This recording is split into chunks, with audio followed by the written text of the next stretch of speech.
Ever wanted a 300-meter deep-sea diving tool, plus a GMT hand, a helium escape valve, and a chunk of outer space, all for activities that never leave dry land? This is a watch so over-equipped it dares you to come up with excuses to own one. Well, let's see if it succeeds. Meet the Viqueria Trecento, Italian for 300. Because Trecento Metri di Profondità sounds better than it's waterproof. It's got a 43.5mm case diameter, a short 48.5mm lug-to-lug, and inside it has a Seiko NH35 movement with the GMT complication, because apparently divers also track Zurich time. It has 300 meters of water resistance, a ceramic bezel, dome sapphire crystal with double AR, and everything that you don't need. Speaking of things that you don't need, it has a Meteorite dial, yes, actual space rock. It also has a helium escape valve because you'll never know when you'll be in a compression chamber with astronauts. And finally, at wrist rolls, yes, it's big, yes, it's shiny, and yes, your boss will notice. Whether that's a good thing or not depends on your boss.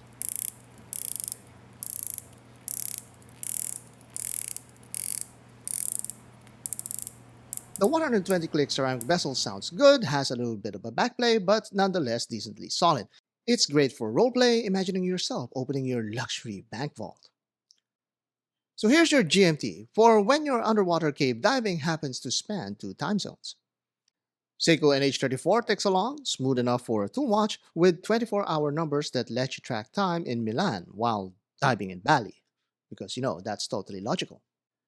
Definitely not just a cool extra hand to stare at while bored at the office. This is not my first Viqueria Trecento, and just as the other versions that I've reviewed before, this has the same complaint, the clasp. This clasp is, well, it exists. Stamped steel, no micro adjusts, no buttons. So basically the equivalent of serving canned spaghetti at a fine Italian dinner. Why does it look like it time traveled from a 2008 parts bin? I don't know. But for what it's worth, it's a very secure and reliable mechanism that's enough to prevent any watch ninja from swiping your Trecento. At the end legs, we have quick release spring bars. Pull, click, and done. No tools, no swearing. As someone who uses this multiple times during the week, I can tell you firsthand that this is a very convenient feature. Changing straps is easier than changing your mind about this clasp. Happily, if you haven't made up your mind on this Meteorite dial, Viqueria provides some options. Now here's the new aqua blue Jasper dial version. Looks like the ocean at sunrise, pairs dangerously well with caffeine and adventure. This one also comes with a very vibrant tropical strap, but anything else is practically the same Trecento as the other variants. As more and more brands rediscover exotic stones to decorate their watches, it's actually very refreshing to see an ocean Jasper dial on this Trecento. And now the bracelet. It's big, it's bold, and it's got these polished middle links. It's a little bit of an eye candy and a little bit sugar-free. It's got some presence, but it also has that slightly annoying rattle of a guy with too much cologne. Since it has little to no taper at all, it's going to wear really big on smaller wrists. But since it has this squarish and beefy watch case, it would look really awkward to have a thin and narrow bracelet. So if you have a wrist that's under 7 inches, my prescription is take a generous dose of self-confidence when wearing this Trecento. Now let's toss in this black rubber strap. Now we're talking. It's supple, it's thick, it even has this panerai style buckle. It looks like it means business, and by business I mean wet business. This strap actually gives you that citizen diver vibe to it, and it has these 2 channels on the side that makes it sportier than it should be. Like a dad who's wearing running shoes but hasn't run since 1998. Now let's strap on this Jasper dial version with its orange tropic strap. Now suddenly things got a little bit more personal than your neighbor's overly friendly golden retriever. It's textured, it's vibrant, it's screaming, "Look at me," like it's auditioning for a reality show. That orange strap and ocean blue dial is a real tropic cocktail that you'd wear on your wrist, minus the hangover. Now back to the bracelet because apparently we're in a toxic relationship with it. Here, the vibrant blue dial paired with the black bezel and metallic bracelet is a dichotomy of attitudes. It's like telling your team that we've got this project going on and we only have a few hours left to finish it off, but we can still have a few cocktails here and there during break time. Yes, some people like this kind of stuff, but it doesn't work all the time. Now let's zoom in and check out the details. This meteorite dial is a slice of cosmic chaos, frozen in geometry like the universe attempt to create abstract art. The angular patterns here are the actual showcase of this dial, and like most of you may already know, these patterns are unique to every single dial and no two are the same. The handset simply pops with its crisp blue, warning yellow, and orange GMT hand that shouts utility louder than your friend who insists on giving directions that no one asked for. Now, while the dial requires some zooming in to see that meteorite texture, the rest of the numerals and bezel markings pop out really well like a conventional diver. Contrast that with the Jasper version. If the Meteorite dial is a dramatic movie trailer, the Jasper is the full feature in IMAX.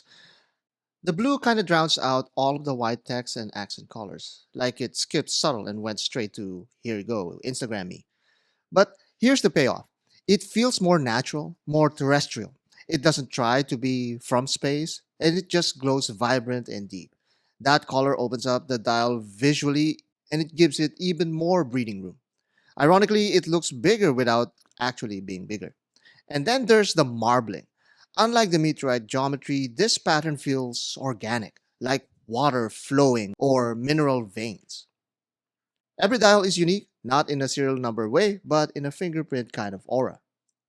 Pair it with the orange tropical strap, and you've got contrast again, but this time it works. Lively orange, deep ocean blue, different energies, same wavelength. Check out the Lume on both. The Meteorite's crisp blue-green glow versus the Jasper's warm hue. Same Super Lume tech, different personalities lighting up your wrist after dark.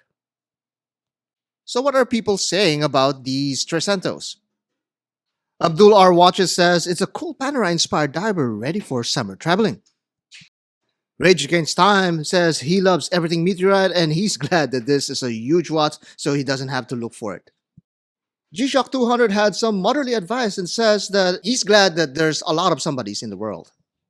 And finally, my own mother said, OMG, stunning color, one of my favorite. Alright, so let's talk about the things that you're not supposed to say in marketing. This bracelet, not winning awards. The GMT, slightly confused about its purpose underwater. And the Clasp should have been erased from existence. Flip it over to the back and see the movement, it looks like a mechanical sketch from IKEA. And the weight of the whole thing, it's just humongous. If your wrist skips leg day, good luck. Also, for 500 euros, you're competing against Citizen, Orient, Certina, and even Tissot. So yes, there are options, lots of them. But that's the bad stuff. Now here's where the Trecento fights back. It's a 300-meter diver with a helium escape valve, GMT, and 500 euros. The same things that we're complaining about might actually be the same things that really sells it well. Name one other watch that does all of these things. Go ahead, I'll wait. And on top of that, it's just a 50-piece meteorite run. And the Jasper version might as well be limited by fate. The odds of you seeing someone else wearing the same watch, lower than spotting John Cena snorkeling in a Hummer. Plus, you're buying from people, not a soulless corporation. You'll get DMs from the brand founders, like actual real DMs.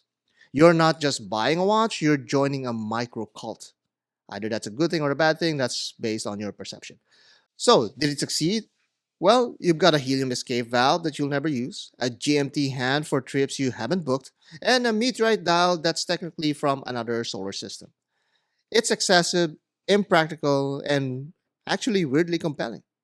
The Trecento isn't trying to be your only watch, it's trying to be the one that makes you justify it every time you wear it to someone else.